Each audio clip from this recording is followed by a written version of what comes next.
fator RH dessa mulher, ela era um RH negativa com parceiro positivo ou com parceiro negativo, então essa mulher, a depender de como seja, ela vai precisar ser indicado para ela a imunoglobulina, né? Encaminhar essa mulher para o psicólogo.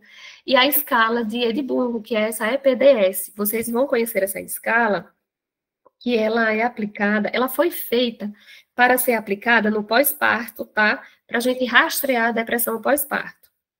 Só que essa escala, ela deve ser utilizada numa situação de aborto, porque a mulher, ela está vivenciando um luto, tá? Inclusive, eu uso ela muito no pré-natal. Foi onde eu falei para vocês que quando eu comecei a perguntar à mulher históricos de depressão e ansiedade, eu me surpreendi. E aí eu comecei a usar essa escala e me surpreendi mais ainda, porque ela tem um limite de 10 ali, né? Então, às vezes, eu calculava, porque são perguntinhas que cada uma vale uma nota. Então, 10 para baixo, essa mulher está bem, 10 para cima, é um alerta. E aí já teve mulheres que eu calculei 25, 24, 20, muito grande, né? Alarmante. Isso me assustou quando eu comecei a usar essa escala. Então, usem, tá? Ela tem disponível na internet, vocês conseguem baixar. E é uma excelente ferramenta para vocês prestar uma assistência de qualidade, tá? Minimizar riscos dessa mulher. A gente não precisa esperar essa mulher entrar numa depressão pós-parto lá no puerpério para tentar controlar uma situação que já está caótica. A gente pode se atentar para isso desde a gestação. E numa situação de aborto, é muito pertinente que a gente use uma escala dessa. Ok? Vamos lá. Os métodos comportamentais, eu não vejo ninguém fazendo isso, tá? Para evitar engravidar.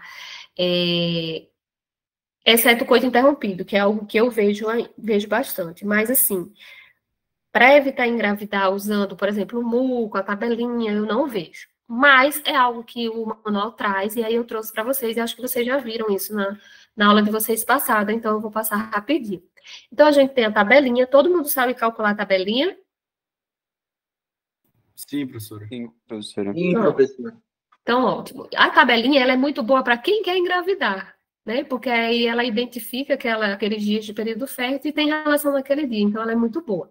Aí a gente tem a temperatura basal, né, que monitora diariamente, o coito interrompido, vocês já sabem, o muco cervical. A gente tem aqui uma fotinha que eu botei para ajudar. Então, quando a gente está na fase infértil, esse muco, ele está mais espesso, né, que é essa fotinha da esquerda. Esse muco, ele está sob influência da progesterona. Quando essa mulher está fértil, esse muco, ele está sob influência do estrogênio, né, e aí é um muco mais filante. A gente pega ele e consegue fazer que ele não quebre no meio, tá vendo? Ele fica mais filantezinho. E o método do LAN, gente, é um método muito perigoso para a gente estar indicando, tá?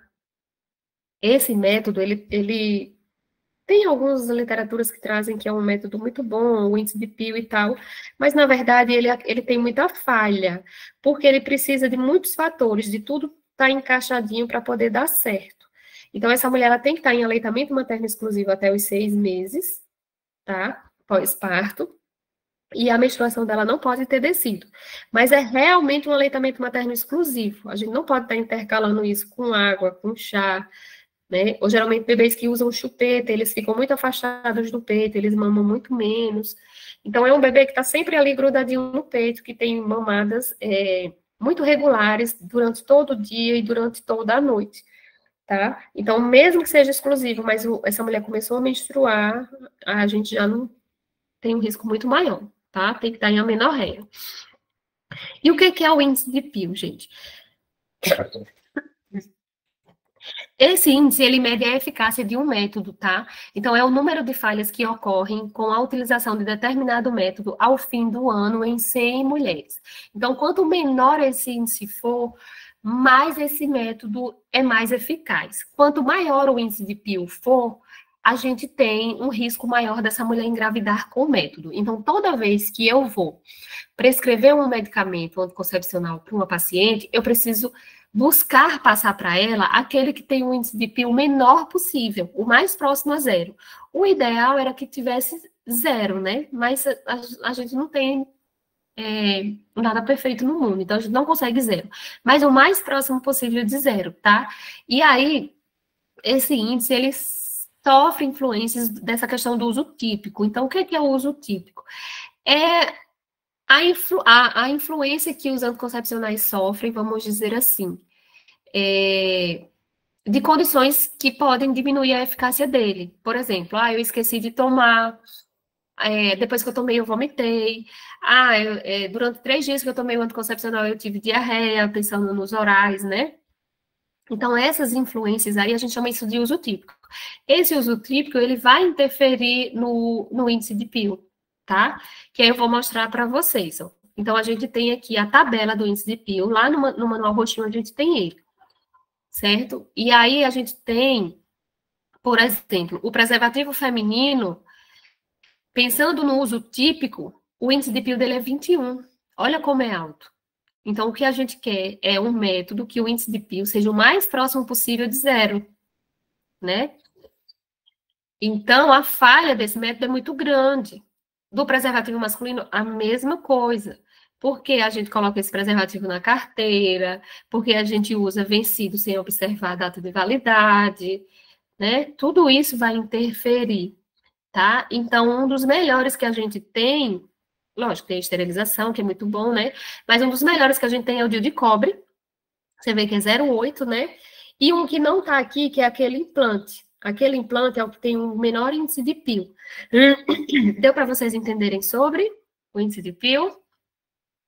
Sim, professora. Pronto. Do lado direito, a gente tem o uso perfeito, que é aquele método que a gente usa e que ele não sofra nenhuma. Se a gente pensar no preservativo feminino, por exemplo, que ele não tivesse nenhuma interferência de você colocar bem feito, colocar no momento certo, seria 5. Mas como ele sofre todas essas interferências, vai para 21. Então, o uso típico dele é gritante. Quando a gente vai prescrever, a gente tem que pensar no índice de PIO, pensando no uso típico, tá bom? Critérios de elegibilidade, anotem aí, gente. Vocês precisam estudar isso para a vida e para a prova, tá? De vocês. Então, o critério de elegibilidade, ele vai trazer essas 4 categorias. Quando a gente está falando de contraceptivos de categoria 1 e 2, a gente está falando de métodos que podem ser usados tranquilamente, tá? E do uso 3 e 4, a gente não vai poder fazer, tá? O uso 3 é assim, em casos excepcionais, e o uso 4 tu não pode, é um risco inaceitável, tu coloca em risco a vida dessa mulher, tá? Então, 1 e 2 pode, 3 e 4 não, ok? Aqui são os critérios de elegibilidade, ele tá bem descritozinho no manual roxinho, na página 161 e 162. Aí eu coloquei só uma parte, um pedaço da foto, tá?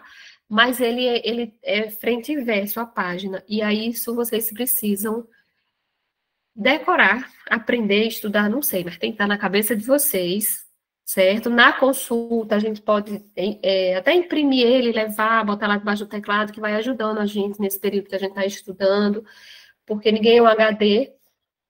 Isso pode ajudar, mas para vocês fazerem a prova e tudo, isso vai ter que estar na cabeça de vocês, certo? Então, aí ele vem trazendo, ó, se é uma mulher com histórico de TEP, aí 4 critérios de elegibilidade, né, para anticoncepcional oral, a gente pensa no DIU de cobre, e aí a gente vai ter que ir estudando isso e tentando entender o porquê que pode, o porquê que não pode, né? Pacientes com hipertensão descompensada, de difícil controle.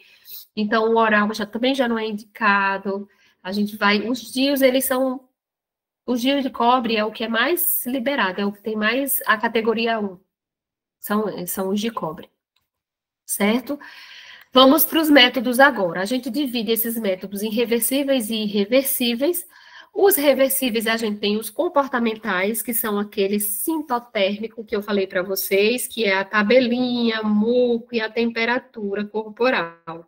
Então, junta os 3, isso vira um método sintotérmico reversível. A gente tem o de barreira, que o que a gente vê é o preservativo, né? Quando vocês forem estudar o manual, vocês vão ver alguns outros lá. Mas no SUS, a gente tem o preservativo masculino e raramente o feminino. No SUS, a gente tem como método reversível o DIU de cobre, tá? Ele é considerado um LARC, que a gente chama, que é aquele método de longa duração, e método de longa duração é aquele que tem uma duração de 3 anos ou mais. Então, o dispositivo intrauterino é um desses LARC, tá? Os hormonais combinados, a gente está falando de comprimido e o injetável mensal, que eles são combinados. E a gente tem de reversíveis também os hormonais só de progestagênios, tá? Que é o injetável trimestral que a gente tem no SUS, certo? Que é aquele medroxiprogesterona. E a gente tem o DIU hormonal, que é aquele Mirena, que ele tem o levonorgestrel.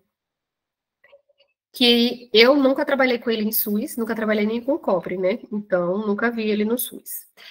E o implante. O implante eu nunca trabalhei também no SUS que tivesse um implante. Eu trouxe ele porque ele está algo muito falado, então eu trouxe um pouquinho para a gente ter esse conhecimento, né? Que é aquele que a gente bota abaixo da pele. Ele é um método reversível, só a nível de progesterona, tá? Com relação aos irreversíveis, aí a gente tem a laqueadura e a vasectomia, tudo bem? Vamos lá falar mais um pouquinho de métodos hormonais.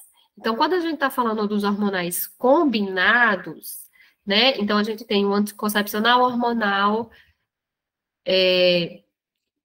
oral, né? Perdão, gente. Anticoncepcional hormonal combinal oral e o injetável mensal. E aí, os benefícios não contraceptivos deles. Né? A gente tem a melhora da TPM, reduz o fluxo menstrual, reduz o risco de DIP, porque ele deixa o muco cervical muito espesso, tá? Quando a gente está falando do injetável, a gente já tem o benefício de não ter aquela primeira passagem hepática também, e uma das vantagens é porque eles são reversíveis, né? Às vezes a mulher não quer, se arrepende, desiste de engravidar, então ele é um método reversível e logo a mulher volta a ter toda a sua ovulação rapidinho com esses dois métodos, tá? Riscos relacionados ao câncer. A gente tem o risco de câncer de endométrio e ovário, mas quando a redução, tá? Quando a gente está falando do hormonal combinado, a gente reduz o risco para câncer de endométrio e ovário, mas de mama aumenta. Cuidado com isso, tá? Para vocês não trocarem. Para risco de mama, os combinados, ele aumenta o risco. Interação medicamentosa. Então, esses anticoncepcionais, eles podem interagir com alguns anticonvulsionantes, tá? E tem a fenitoína, tem o dopiramato, então a gente precisa saber se essa mulher está fazendo uso, porque não vai dar certo a gente associar anticonvulsivante com combinados, porque eles diminuem a eficácia, tá? Alguns antibióticos macrolídeos também, e alguns antirretrovirais também. Então, isso vocês vão precisar estudar no manual bonitinho, porque para vocês conseguirem fazer casos clínicos de OSCE e da prova, vocês precisam saber se aquele medicamento, por exemplo, que cai na prova que a mulher está usando, se ele interage, tá? Contraindicação desses anticoncepcionais. Menor que 6 semanas pós-parto nas lactantes, tá? Eu acho que isso aqui está errado. Menor que 6 semanas pós-parto. Porque isso aqui está errado. Por quê? Porque o combinado, a gente não deve prescrever para a mulher que está amamentando, certo? Não é esse o medicamento, eu vou tirar daqui. Então, esses anticoncepcionais, ela pariu, ela vai usar após 6 semanas, mas não é esses combinados. Esses combinados, gente, eles baixam produção de leite, não pode, tá? Esse primeiro aí tá errado, pode falar. Para mulher que tá no puerpério, né? Enfim, mulher, ela usa aquele à base só de progesterona, não é isso? Se ela estiver amamentando, que tem ainda slide mais na frente dele. Ela pode usar o Implanon, então, esse implante? Pode. Pode usar, tá? Ela não pode usar o combinado, porque o combinado ele vai baixar a produção de leite. Certo? Eu peguei um caso de uma paciente assim, com 20 dias pós-parto, que não era nem 6 semanas após, era 20 dias pós-parto. Ela estava amamentando exclusivamente, ela foi atrás de um anticoncepcional numa consulta, e o profissional médico passou para ela um combinado. E aí a produção dela foi lá para o chão. E ela estava desesperada, porque ela não queria dar fórmula, ela queria amamentar o bebê dela, né? Então, assim, foi 20 dias, não foi com 6 semanas, e o anticoncepcional já estava dentro, né? Era um injetável, não tinha mais o que fazer. Então, foi bem difícil esse caso, tá? Então, a contraindicação para os combinados, a gente tem históricos de trombose ou embolia atual ou pregressa, tá? Lúpus com anticorpo positivo, tabagismo, enxaqueca com áurea, hipertensão com áurea, hipertensão descompensada e câncer de mama. Então, é isso que eu acho chato nessa aula, porque a gente tem que ter tudo isso na cabeça. Depois que a gente começa a estudar e a gente entender mecanismo de ação, dos combinados, dos isolados, isso vai deixando de ser decoreba na nossa mente. A gente vai entendendo a relação e aí a gente começa a realmente ter um entendimento e a gente faz uma compreensão melhor para trabalhar e para responder provas e tudo. Mas esse comecinho, se a gente não tem esse entendimento, a gente fica assim meio na decoreba.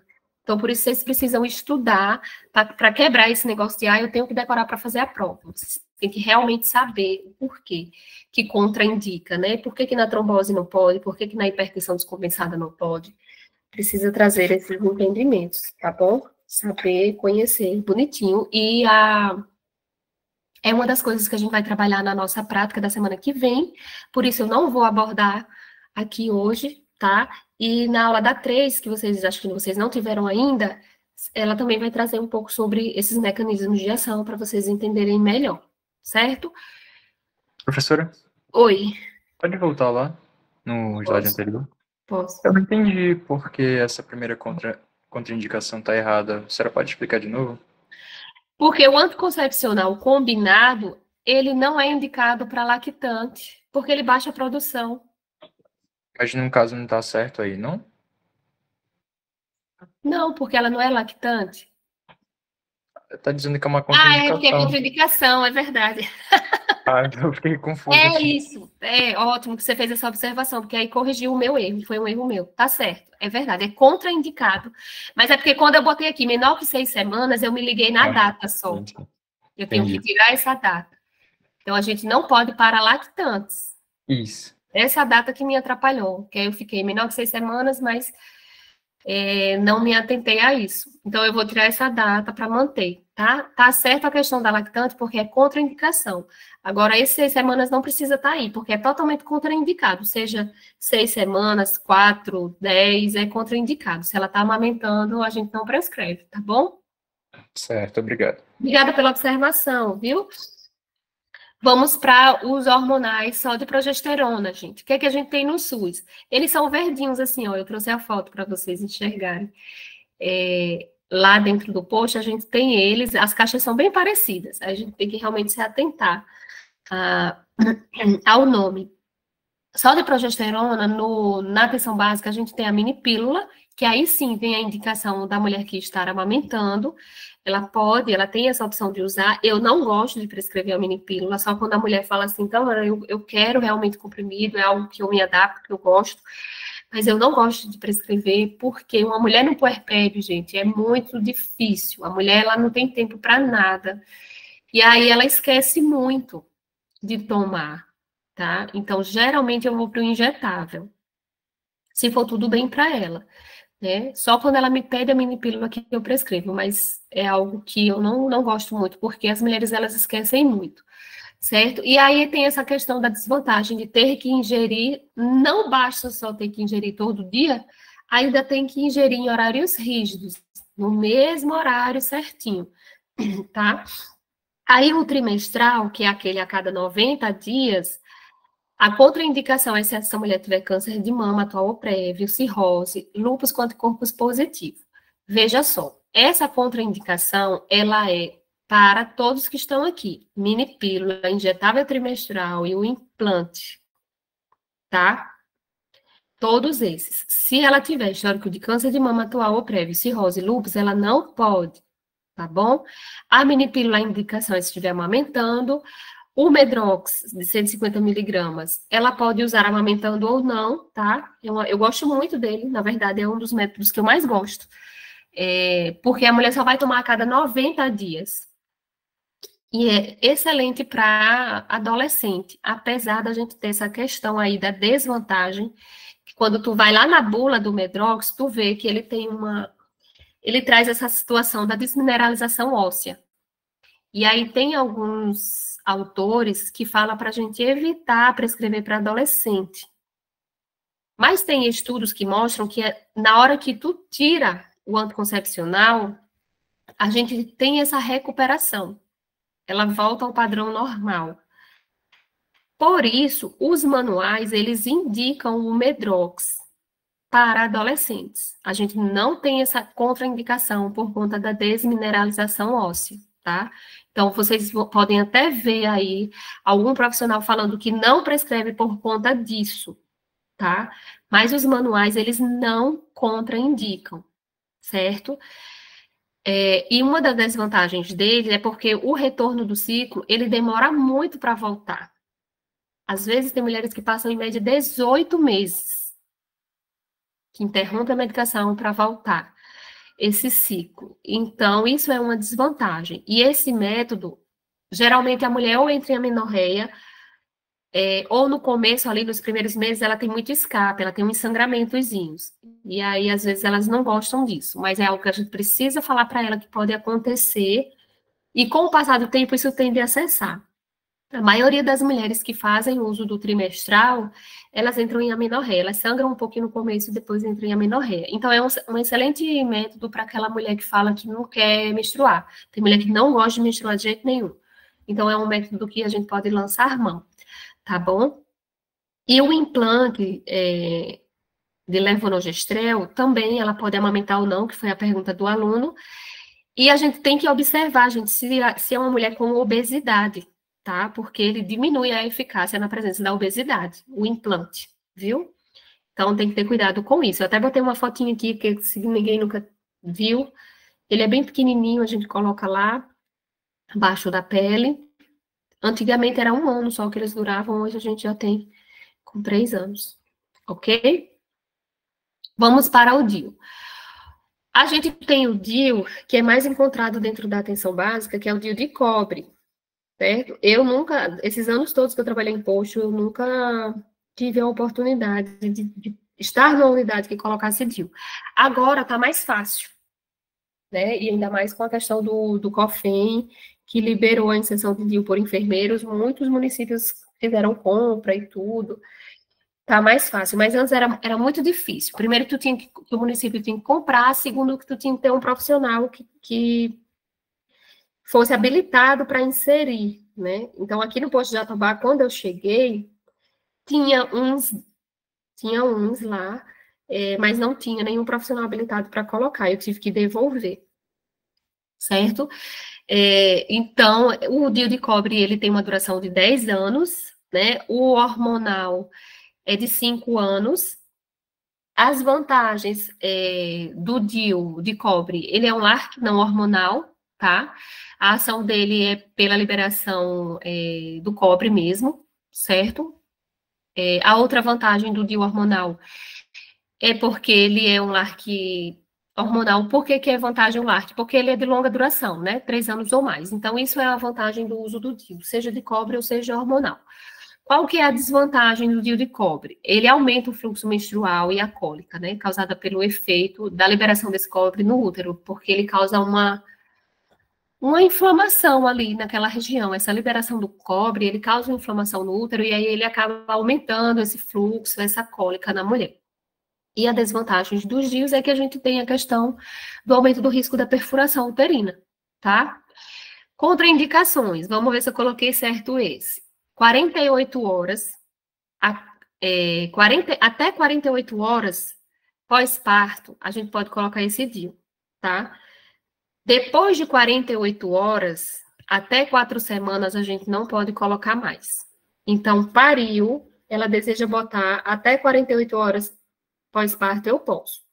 Depois de 48 horas até 4 semanas, não pode, tá? Por quê? Porque muitos profissionais não gostam de inserir, assim, o DIU no pós-parto, porque aquele útero está muito sob influência da ocitocina, né? É um útero que está contraindo muito. Então, o risco de expulsão, ele é mais alto.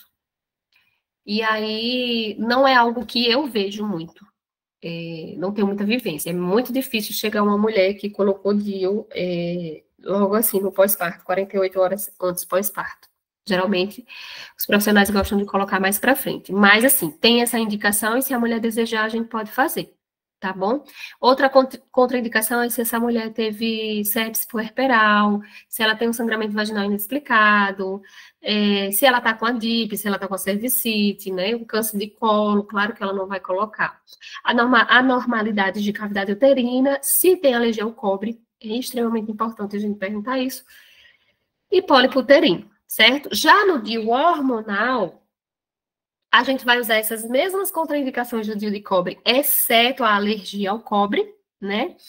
Mas também, se ela tiver histórico de câncer de mama e ovário, se ela tiver lúpus, doença cardíaca atual pregressa, cirrose, dentre outras coisas, que vocês vão ver lá dentro do critério de elegibilidade que eu falei para vocês no livrinho roxo, tá? Por quê? Porque esse DIU de levonorgestrel de 5 anos, ele é hormonal, tá? Então, a gente tem que se atentar para isso. Já o DIU de cobre, a gente não precisa, porque a gente não tem essa relação de risco. Mas no hormonal, a gente precisa, tá bom? Então, vamos falar um pouquinho sobre eles de novo aqui nesse quadro. Vamos lá. O anticoncepcional oral, a minipílula, o mensal e o trimestral, a gente vai indicar para mulheres adultas ou adolescentes, tá? Aquela coisa do trimestral que eu falei para vocês. Não existe na literatura contraindicação dele, tá bom? Então, se ela for adulta ou adolescente, ela tem critério de elegibilidade para usar qualquer um desses, e o DIU também. Não tem esse negócio de que não pode botar DIU se nunca pariu, não pode botar DIU porque é um adolescente. Não tem isso, tá? Se é uma mulher que deseja fazer um desses métodos, que seja HIV positiva, a gente vai também incentivar o uso. O do DIU tem que ter muito cuidado também, né? Essa paciente, ela está acompanhada, controlada, mas não é uma contraindicação, tá? Agora, quando a gente está falando de DIU, a gente tem que sempre pensar naquelas coisas que eu falei, em pólipo, alergia ao cobre, em DIP, tudo aquilo que eu falei, a gente precisa pensar, certo? Mas por fator idade, não. O fator de elegibilidade vai ser as condições clínicas que contraindiquem. Mas da idade não tem contraindicação, tá? Porque eu vejo muito essa questão de que, tu é adolescente, tu não pode colocar DIU, tu nunca teve filho, tu não pode colocar DIU, e isso não existe, certo? Então, quando que a gente vai indicar o anticoncepcional oral, a gente já sabe. Como vai utilizar? Isso aí, gente, remete vocês à prescrição de vocês.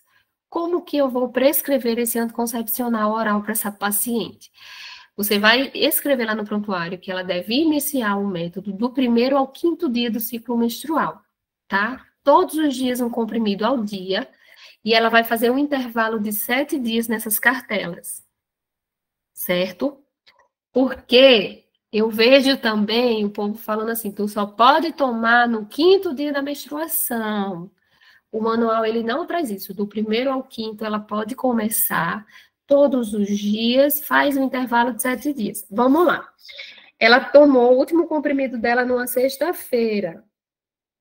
Quando que ela vai voltar a tomar a próxima cartela? Na próxima sexta-feira, tá? E aí, é um intervalo de uma semana, gente. Mas professora, a menstruação dela não desceu ainda. Professora, ela ainda está menstruada. Professora, ela vai tomar na sexta, mas a menstruação dela só desceu na quinta. Gente, não interessa a menstruação dela. Se o intervalo é de uma semana, é de uma semana. Se ela terminou na sexta, ela começa na sexta. Se ela terminou na segunda, ela começa na segunda. Não se baseie por menstruação, porque se essa menstruação dessa mulher estiver irregular e a menstruação dela só descer com 10 dias, essa mulher já ficou desprotegida. Escrevam no receituário. Fazer intervalo de 7 dias entre as cartelas. É isso, tá?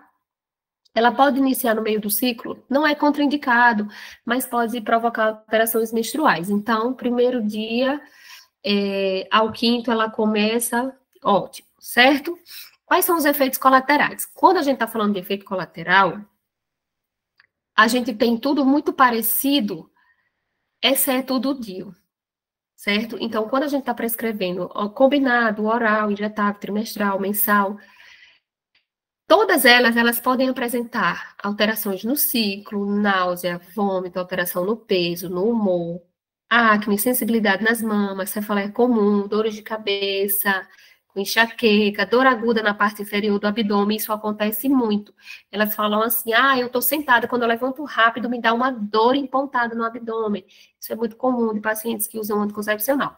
Então, esses efeitos colaterais, eles são comuns a todos esses, exceto o DIU. O DIU, ele vai diferenciar um pouco.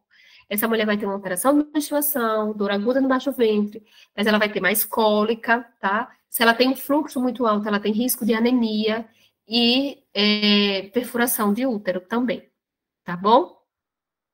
Vamos lá. A mini pílula puérpera em aleitamento materno exclusivo, ela vai começar 6 semanas após o parto, todos os dias, diariamente, no mesmo horário, tá? Tem que estar em aleitamento materno exclusivo e até os 6 meses. Deu 6 meses, a gente troca esse método, tá bom? E se ela continuar amamentando, que a maioria continua, a gente vai botar um método que não interfira na amamentação dela, mas a gente tira essa mini pílula, ok? Se ela não estiver amamentando, ela pode iniciar 21 dias após o parto, porém não é o método mais indicado, como eu falei para vocês, né? Porque tem toda aquela questão de você usar todo dia no mesmo horário. Não precisa esperar 6 semanas, se ela teve um filho, mas ela não está amamentando, ela não precisa esperar 6 semanas, mas não é o melhor método, tá bom? O mensal e o trimestral, vamos para eles. Adolescente e mulher adulta pode usar, desde que respeitados os critérios de elegibilidade. Ela vai iniciar quando o injetável? Do 1º ao 5º dia também, tá? Sendo que o mensal, gente, quando vocês forem prescrever para essa mulher, o intervalo dele é a cada 30 dias. Vamos lá, a mulher chegou para fazer a consulta, ela quer tomar o mensal, tá tudo bonitinho para ela tomar. Hoje é dia 5. Tá, aí você prescreve para ela tomar hoje, dia 5. Aí você coloca lá, uma ampola intramuscular, em glúteo, todo dia 5 de cada mês. Acabou a história. Independente da menstruação vir, da menstruação não vir, é todo dia 5 de cada mês.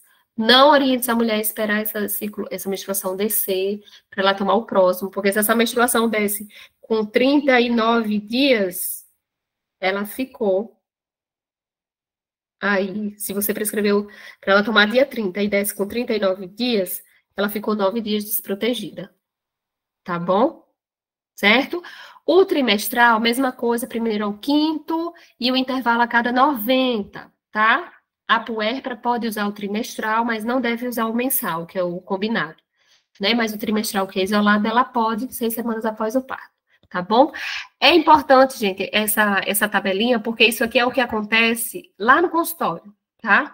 Então, a paciente que toma o mensal, por exemplo, ela chega para tomar a próxima dose atrasada. Acontece demais isso. Ela chega e fala assim, enfermeira, que dia que eu tomei minha dose? Mulher, não sei nem o que foi que eu comi ontem, imagine.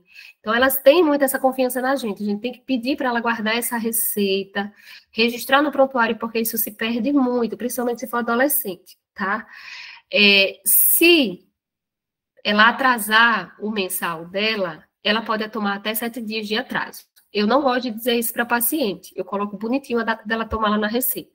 Mas se ela chegou e está atrasada até 7 dias, eu não vou precisar de beta para prescrever esse anticoncepcional segundo os manuais, tá? E se for o trimestral, a gente pode atrasar, pode estar atrasado em até 2 semanas, tá bom? Com relação aos efeitos, a gente já falou, que são todos aqueles. Com relação ao DIU, é a mesma coisa, tá? A puérpera ela usa até 48 horas antes do parto ou somente 6 semanas após o parto. Pós-aborto, ela pode usar o DIU? Ela pode, desde que não tenha quadro infeccioso. Ela pode colocar imediatamente após o aborto, tá? Tudo bem? Ficou claro esse quadro? Vocês estão aí, gente? Dormiram, me deixaram? Tudo bem, professora. Pronto. Estamos aqui. Professora, estamos aqui. Firme forte, hein? Professora, no caso... É muito difícil. Oi. Se ela não for puérpera, ela pode colocar o DIU a qualquer momento, não é isso? Uhum. Ah, beleza. Não, ela pode colocar a qualquer momento. Se ela pariu, você está falando se ela pariu para Não, se ela não está em período Não, de se ela estresse, pode pode. sim. Ah, beleza. Desde que respeitados os critérios de elegibilidade, que é algo que vocês têm que sempre fazer na consulta antes de indicar o método. Ela pode colocar, tá bom? O pessoal, os profissionais gostam de colocar com a paciente menstruada porque fica mais pérvio ali o orifício da cervice. Mas não contraindica não, ela pode colocar sem estar menstruada. Tá bom? Vamos lá, anticoncepcional de emergência, a gente tem ele no postinho, tá?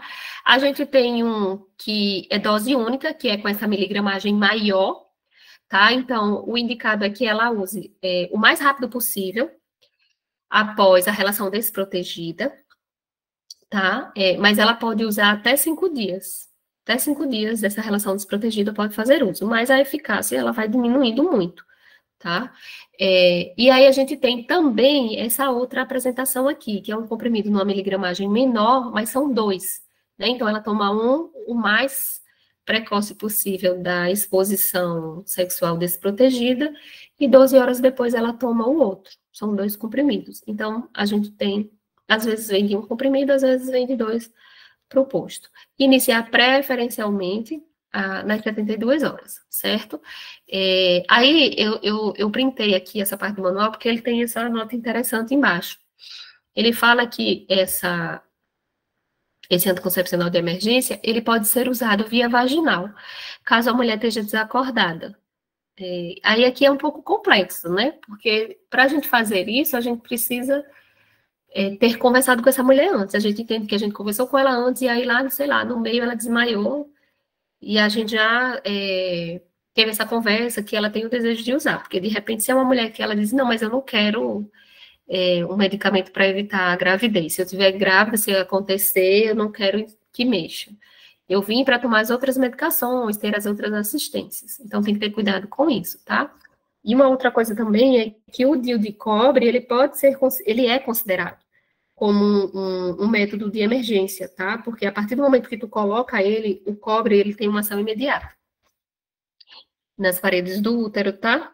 Então, ele pode ser colocado como um método de emergência. São esses 2, não é só a pílula do dia seguinte, não. Tá bom? Vamos lá. Aí a gente fez a prescrição para essa mulher. Essa mulher foi para casa, começou a tomar o anticoncepcional dela, e aí ela volta para a gente com as queixas. E aí, quais são as queixas mais esperadas que a gente vai se deparar no consultório? Então, quando a gente está falando do mensal, da mini pílula e do DIU, eles podem, o injetável mensal, a mini pílula, o comprimido combinado e o DIU, a gente pode ter alteração de menstruação, tá? E aí, quando a gente vem para o mensal, ela pode chegar para a gente falar que ela está tendo uma ausência da menstruação ou que ela pode estar tendo um sangramento irregular. Isso é muito comum nos injetáveis, certo? E aí ela vem com essa dúvida, ela vem com esse medo, principalmente quando ela sangra, porque ela acha, eu não sei, mas ela acha que o medicamento saiu na menstruação. Ela toma o remédio, ela menstrua, ela, meu Deus, ela tomou o remédio, por uma semana ela menstrua, aí ela volta, meu Deus, eu menstruei agora, às vezes ela vem pedindo para tomar de novo, e a gente tem que desmistificar isso, né? Fez um injetável, o medicamento está dentro. E aí a gente tem que explicar para essa mulher, tirar as dúvidas dela, falar que, frente ao uso de medicamentos injetáveis, o sangramento, ele é esperado, e isso não prejudica ela, tá? Como a ausência da menstruação também. E tranquilizar ela, dizer que esses achados, eles tendem a cessar com o passar do tempo, certo? O sangramento irregular no uso do comprimido, a gente vai falar para ela se atentar para usar esse medicamento no mesmo horário. Às vezes, quando ela está fazendo uso do medicamento e ela toma um de noite, um de manhã, acaba acontecendo isso, tá? Mas a gente precisa, antes de afirmar isso para ela, trazer essa orientação para ela, na verdade, a gente precisa afastar condições não relacionadas ao método, né? Essa mulher está sangrando por quê? Como é que está esse colo?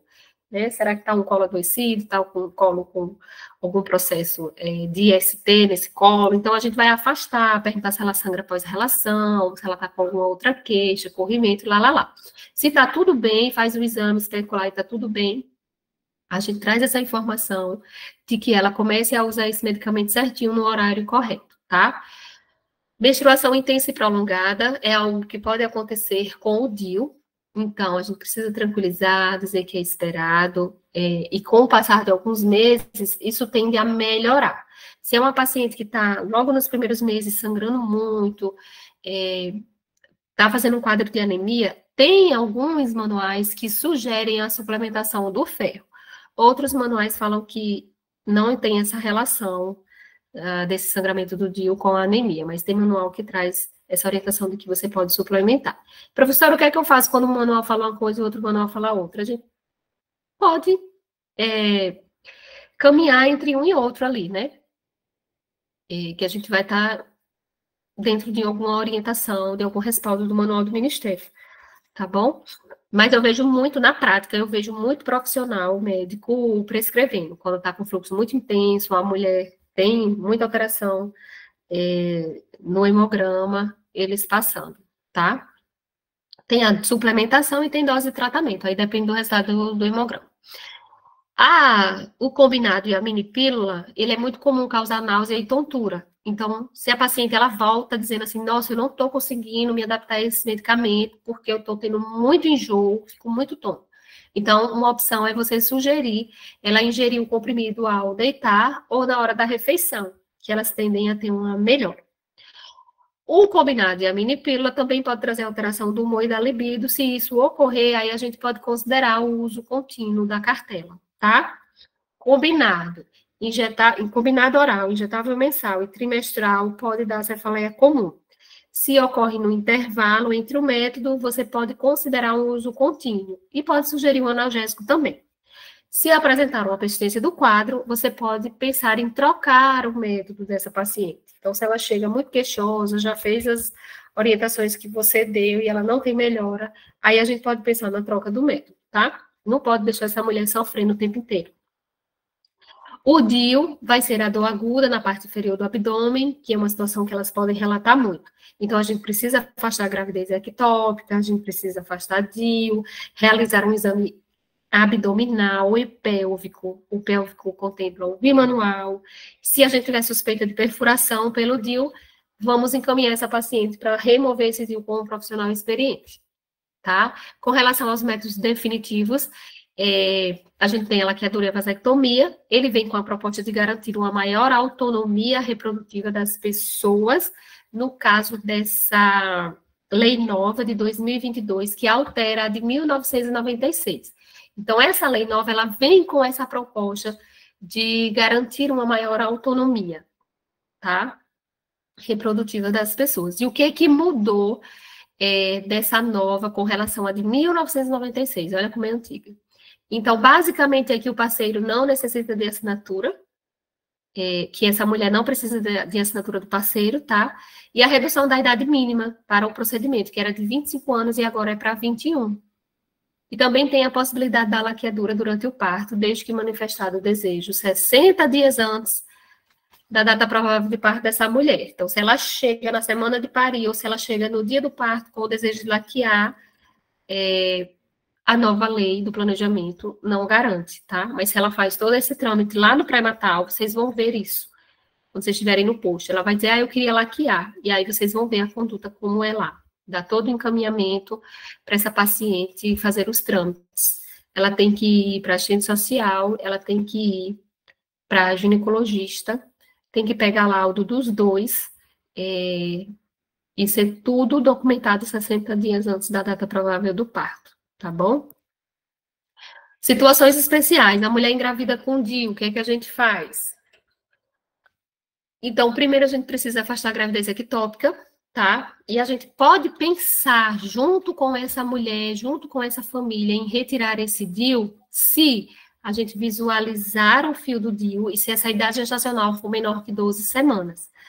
Professor, ainda assim existe o risco de aborto? Sim, é alto. Então, isso tem que ser algo informado para a família e ela tem que decidir se ela quer ou não correr esse risco, tá? Vocês não podem simplesmente fazer isso sozinhos, sem o consentimento dessa mulher, tá? Se a mulher se vocês não conseguem visualizar o fio de DIU, se essa mulher tem mais de 12 semanas, aí não dá mais para tentar retirar, tá? Ela vai evoluir essa gestação com esse DIU dentro da cavidade uterina, mas a gente precisa explicar que esses riscos, eles existem, eles aumentam com o evoluir da gestação, então esse DIU pode romper a bolsa das águas, né? Pode perfurar o útero, e aí deu mais de 12 semanas, não ver fio de DIU é rezar para que essa complicação não aconteça, ou se acontecer, que aconteça já lá de 37 semanas para frente. Tá bom? Atendimento à pessoa adolescente.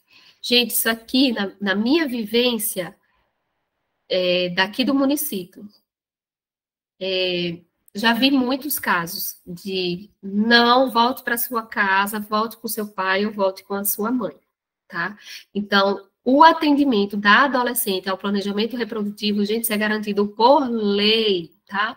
Tá na Constituição Federal, tá no ECA, certo?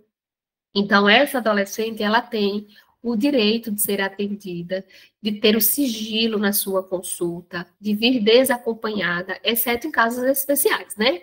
Uma adolescente que tem déficit cognitivo, por exemplo, aí sim a gente não consegue fazer isso. Mas a mesma coisa do pré-natal, ela chega bem novinha para fazer pré-natal sozinha, a gente vai fazer o pré-natal dela, tá? Então, no planejamento, isso não é diferente, certo?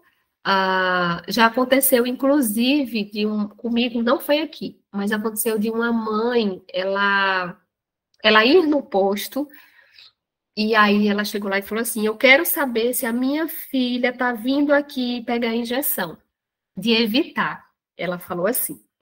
E aí a conduta da equipe foi, pergunte para sua filha, né? Era uma menina de 12 anos, eu acho que ela tinha 12 anos, era 13 anos, e ela fazia uso de contraceptivo, todo mês ela ia certinho, pegar o medicamento dela, e ela passava com a equipe e tudo, e aí aconteceu, num belo dia, a mãe dela chega lá no posto, querendo informações, né?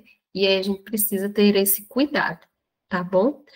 Se vocês estão atendendo um adolescente que aí ela verbaliza um caso de abuso, aí sim é interessante a gente pedir para algum colega da unidade vir estar com a gente, acompanhando essa consulta para questões de testemunha e tudo, tá? É algo que é interessante a gente não estar sozinho no consultório. Quando a gente vai atender a consulta de planejamento transexuais, certo? Então, a gente precisa indicar esse método, ainda que essa pessoa ela esteja em uso de hormonização, tá? Porque se tem uma ideia de que, tu tá usando testosterona, tu não engravida. Isso não é verdade, tá bom? Então, ainda que ela esteja fazendo uso de hormonização, a gente precisa indicar um método, mas observem o método. A gente não vai indicar método combinado para essa paciente, porque isso pode atrapalhar o processo de transição, né? A pessoa quer seguir com o seu processo de transição, a gente não pode atrapalhar. Então, a gente pode indicar o DIU, por exemplo. Só de progesterona é uma opção que a gente pode trazer numa situação assim. Tá bom?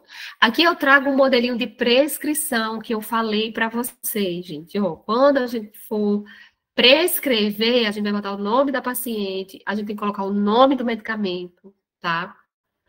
A miligramagem, a quantidade de ampolas. Essas 2 ampolas no Medrox é rotina aqui no município. Essa receita, ela vale 6 meses. Então, se ela vale 6 meses, tu já passa logo as 2 ampolas. Pede para a paciente não perder a receita.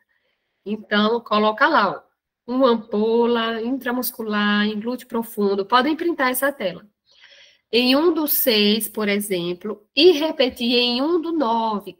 Descrevam no receituário assim, porque aí a paciente, ela não se perde, ela entende direitinho a data que é para ela tomar, tá? Então, se é 1/6, a próxima data, dona fulana, é 1/9. Se 1/9 cair no sábado ou no domingo, a senhora pode vir tomar essa medicação aqui no posto na sexta ou na segunda. Orienta assim, que aí fica mais claro, tá? O injetável mensal, a gente pode prescrever 6 ampolas ou até 6 pelo município. Não sei se mudou agora, porque isso muda de município para município, a validade da receita.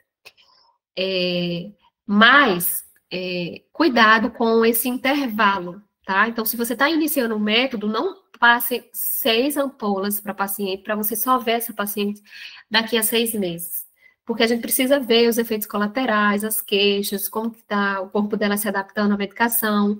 Então, bote 2, né? A depender do caso, 1. Se for adolescente, eu boto 1 ou 2. Até a gente criar uma relação melhor, eu ver que ela não falta, que ela tem esse cuidado e tá. Tá bom? Então, se for o mensal, mesmo jeito, aplicar uma ampola intramuscular em glúteo profundo e bote o dia do mês. Se ela começou dia 10, é todo dia 10. Dia 20, todo dia 20. Tá bom? Essas considerações finais é para a gente sempre estar atento a isso. Cada visita que uma mulher vai à consulta médica, a gente deve considerar a idade reprodutiva dela como uma oportunidade para prescrever um método. Às vezes ela vai só levar um exame ou pedir um exame. Acontece muito. E aí eu pergunto, você está usando algum método contraceptivo? Não. Desejo engravidar? Não. Aí a gente não entende, né? Mas como assim essa conta? Tu não quer, mas não usa. Aí a gente fala que tem métodos, que ela pega todo mês, que ela pode acompanhar lá. E aí, muitas nem têm esse conhecimento, sabia? E aí, quando vocês forem atender a consulta de contraceptivo, de planejamento reprodutivo, realizar sempre, tá? O exame ginecológico com toque bimanual. Precisa ser feito isso sempre lá no exame físico, diagnosticar e tratar ISTs, certo? E lembrar que a indicação de um método, ela é multifatorial e aí deve ser embasadas em critérios clínicos, comportamentais, sociais e psicológicos. Não é só o desejo da mulher. Quando a gente vai lá no manual, a gente fala que a mulher ela tem o direito de escolher. Sim, ela tem o direito de escolher. Mas nós, profissionais, a gente vai nortear essa escolha. Olha, você queria muito fazer uso do comprimido oral, mas você tem uma hipertensão não controlada, você usa vários medicamentos, e aí a gente vai guiando essa mulher, ela precisa fazer uma escolha consciente, não é aleatória, ela precisa saber riscos, benefícios, então não é chegar para a mulher e dizer, olha, a gente tem 4 métodos, escolhe aí o que tu quer e toma, não é assim, tá bom? Com relação aos grupos, eu trouxe só um exemplo aqui, de como fazer grupos, como é simples e como é algo que precisa apenas da boa vontade da gente. Isso aqui é o Instagram de um médico do Sertão da Paraíba, que ele tem, esse grupo que ele faz aqui, não é de planejamento familiar, é de uma outra coisa. Mas ele faz esses grupos mensais lá no posto dele, o nome do posto é Posto do Mutirão, inclusive o nome. E ele faz na comunidade, debaixo das mangueiras, nas casas dos pacientes, nas ruas, às vezes ele faz assim na calçada de uma paciente, aí é muito interessante esses grupos, é muito positivo, ele ganhou a premiação do Mostra Pará, que tem SUS, experiências exitosas, e eu fico encantada com o Instagram dele, e aí eu quis compartilhar um pouco com vocês, como é possível, né, a gente estar inserido numa atenção primária à saúde, com uma equipe, e trabalhar saúde, promoção, prevenção, fora desse contexto de consultório, né? A gente pode fazer assim, em grupo, e os de planejamento, eles são muito positivos, tá? Inclusive uma indicação dos manuais do Ministério. Tá bom, gente? Então, assim, a gente termina aqui a nossa conferência, tá? Estudem tudo, mas não esqueçam de estudar para a prova e para o OSCE. Critérios de elegibilidade, mecanismos de ação, contraindicação e interações medicamentosas. Para vocês conduzirem casos clínicos, vocês vão precisar saber disso. Para vocês atenderem no posto, vocês vão precisar saber disso. Tá bom? Vamos falar um pouquinho do plano terapêutico singular. O que é que a gente quer na prática da semana que vem? Vocês vão construir um plano terapêutico. A gente não vai ter estação semana que vem, tá? Os casos clínicos eu vou deixar para vocês fazerem OSCE e prova, para vocês terem um pouco mais de tempo para estudar e se dedicar, tá? Porque até essa prática da semana que vem, tá tudo leve. Mas a partir da aula da Jaqueline, que é a próxima, as coisas vão começar a acumular, porque vai vir conteúdo com muita informação. Então, aproveitem a oportunidade que eu estou dando para vocês de estudarem sobre o planejamento reprodutivo para resolver caso clínico mais na frente, tá? Em OSCE e prova. E a gente vai trabalhar essa aula de hoje de uma forma diferente na prática da semana que vem, através da construção de um plano terapêutico singular na atenção primária, relacionado a métodos contraceptivos. Então, vai ser isso aqui, ó. Eu estou compartilhando com vocês. Eu coloquei um manual de plano terapêutico singular para vocês entenderem mais ou menos o que é. Então, o objetivo, vocês vão elaborar esse plano, que ele promove e incentiva a autonomia do sujeito, colaborando para uma maior adesão ao tratamento, potencializando o cuidado e a assistência à saúde. Tá? Então, como será feita essa apresentação? Vamos lá. O grupo da segunda são 12, né? Então, no grupo da segunda, vocês vão se dividir. Vocês que vão se dividir em 6 grupos, ou em 6 pessoas, 2 grupos, tá? 2 grupos com 6 pessoas. E aí, aqui a gente tem o horário. Na segunda-feira, o primeiro grupo é às 14, e o segundo grupo inicia às 15. Então, às 14 horas vem 6 alunos, às 15 horas mais 6 alunos, tá? Vocês vão apresentar para mim no papelzinho, não precisa ser em slide, tá? Vocês vão fazer lá no Word, bonitinho, e vocês vão apresentar para mim com 15 minutinhos e eu vou dar um feedback, tá? Da apresentação de vocês. Eu vou já mostrar o que vocês vão fazer. Depois que vocês me apresentarem, eu vou perguntar a vocês sobre mecanismos de ação do injetável trimestral ou vantagem ou efeito metabólico, tá? Que é para instigar vocês a começarem a estudar logo de agora.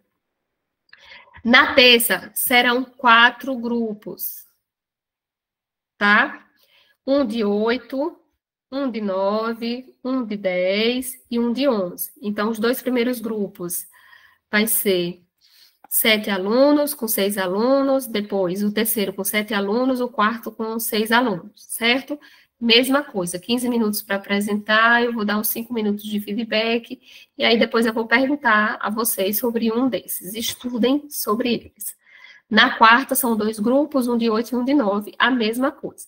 Então, vocês vão fazer esse projeto terapêutico singular, vocês vão fazer ele escrito e vocês vão me apresentar ele, certo? Então, a mesma escrita que vocês fizeram no Word, vocês vão usar lá para me apresentar. A gente vai sentar como se a gente estivesse fazendo uma reunião de equipe no posto de saúde, e vocês vão me apresentar o projeto. Esse projeto, ele vai ser em cima de um problema, certo? E aí vocês vão, nesse final de semana, escrever ele com capa, nome e a data de vocês, e aí vocês vão descrever sobre o plano, obedecendo a ordem. Vocês vão botar a situação, o problema, a estratégia para resolver ou minimizar esse problema, a divisão da responsabilidade e a reavaliação do plano. É como se fosse assim, vocês estão trabalhando no posto, aí na reunião de equipe, vocês recebem um problema, e como você, enquanto médico e sua equipe lá, todo mundo junto, vai resolver esse problema, certo? Então, você vai descrever lá no plano, em Word, qual que é o problema que você recebeu, qual é a estratégia que vocês desenvolveram para minimizar ou resolver esse problema, como vocês dividiram a responsabilidade, quem vai fazer o quê? O agente faz o quê? O médico faz o quê? O enfermeiro faz o quê? O técnico faz o quê? E quando é que vocês vão reavaliar esse plano que vocês desenvolveram, certo? Vou dar um exemplo. Isso tudo está no CLES. O que eu estou mostrando para vocês aqui está no CLES. Eu vou dar um exemplo de um problema que foi colocado em um plano terapêutico singular. Tá aqui, gente, eu escrevi. Vamos lá, situação, problema. É assim que vocês vão fazer, é super simples. Não precisa de trabalheira para fazer isso, não. É super simples do jeito que está aí. 1, 2, 3, 4. 1, situação, problema. Vocês vão receber a situação, problema. Aqui eu botei um exemplo. Qual que é o problema? Usuário com diagnóstico de tuberculose pulmonar. Ao 5º dia de tratamento, retorna ao UBS em consulta médica e refere o uso incorreto da medicação, porque esquece com frequência. Ele teme tomar a medicação várias vezes ao dia e informa morar sozinho. Esse é o problema que vocês identificaram na reunião de equipe. E agora, como é que vocês vão resolver? Qual que é a estratégia? Aí o médico junta com a equipe, faz uma reunião com a enfermeira e os agentes daquela microárea para sugerir que a agente de saúde realize um tratamento diretamente observado de segunda a sexta. E aí essa medicação deve ficar na unidade, onde a acesse diariamente, pega essa medicação e realiza a administração supervisionada. Para a administração aos sábados e domingos, a proposta é que a agente de saúde identifique uma vizinha próxima que tenha disponibilidade e capacidade de auxiliar nesse cuidado. Nesse caso, a enfermeira disponibiliza para a vizinha a medicação do final de semana. Pronto, essa é a proposta para minimizar o problema. Qual que é a divisão da responsabilidade? Aí ficaram organizados assim. O médico, a enfermeira e a agente discutem e constroem essa proposta inicial. Depois, eles fazem uma visita domiciliar para levar a proposta ao paciente. Se eu estou resolvendo, se eu estou construindo um plano terapêutico, eu preciso inserir o sujeito desse plano. Então, eu levo essa proposta para ele numa visita domiciliar, se ele vai aceitar receber a gente, se ele vai aceitar receber a vizinha, tá? E também faz uma visita para verificar se a vizinha está de acordo, tá? E dentro desse problema, quando é que é viável a gente reavaliar se está dando certo ou não? Então, uma reunião com a equipe profissional inserida nesse plano em uma semana. Então, após uma semana, a gente sente e reavalia, a agente de saúde vai chegar na unidade, vai dizer como é que foi os dias que ela conseguiu ir, se ele estava dormindo, se ele abriu a porta, se a vizinha deu o medicamento no final de semana, se o plano que eles fizeram deu certo ou não. Isso é um exemplo do plano terapêutico. Vocês vão botar 1, 2, 3, 4 e a capa, gente. É só isso, tá? E qual é o problema de cada um? O subgrupo da segunda. Os 12 alunos da segunda, que serão 2 grupos, né? Um com 6 e um com 6. Ele vai receber esse caso 1. O grupo da terça, todos os grupos da terça, vai receber o número 2. E todos os grupos da quarta vai receber o caso, situação, problema, número 3. Bora, dúvidas? Acho que não. Ficou claro, né? Ficou super claro, professora. Pronto. Era isso. E só um minutinho aqui, gente. Não saiam, por favor. Eu vou parar o compartilhamento aqui.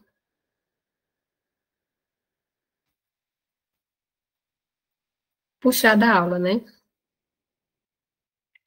Muito conteúdo assim, né? Muito, é uma aula que é difícil, eu falei para vocês. Vocês estão me vendo? Já parou o compartilhamento? Sim.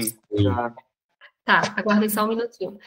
É muito conteúdo, é muita decoreba, assim, no começo, mas quando vocês começarem a estudar o que eu pedi lá de mecanismos de elegibilidade, mecanismos de ação, interação, essas contraindicações, aí vai clarear, né? Como é que a progesterona age em qual sistema, né? Quem age mais no sistema cardiovascular, quem age mais no sistema vascular, e aí isso vai clareando mais para vocês, mas essa parte inicial, ela é difícil. E a aula da professora Tracy, ela vai vir ajudar muito vocês também nesse processo de aprendizagem. Já teve, professora. Já teve? Já teve, foi essa. E aí? Foi bom? Foi boa também. E vai somando um com o outro, né? Uhum. E aí isso vai ajudando vocês. Só um minutinho que eu vou tentar abrir aqui uma coisa para mostrar para vocês. Só uma dúvida, professora. Aquela capa e nome não sei do que, dos alunos e etc. Tudo isso Nome. vai ser apresentado, cada grupo vai apresentar esse documento, é isso, né? Aham. Ah, tá. Isso, vocês vão levar ele, vocês vão me entregar ele lá, tá? E vocês vão apresentar com ele mesmo. É como se vocês estivessem numa reunião do posto de saúde. Vocês vão trazer o problema e a solução. Será que é de impresso? Impresso, Vocês vão trazer, vocês vão entregar ele impresso, tá? Tá bom, ok. Só para o subgrupo da terça, por exemplo. Ou tipo, divide no subs B, D. Não, amigo, você vai... Não, é a quantidade de alunos. Você vai dividir por alunos, amigo. Ah, tá.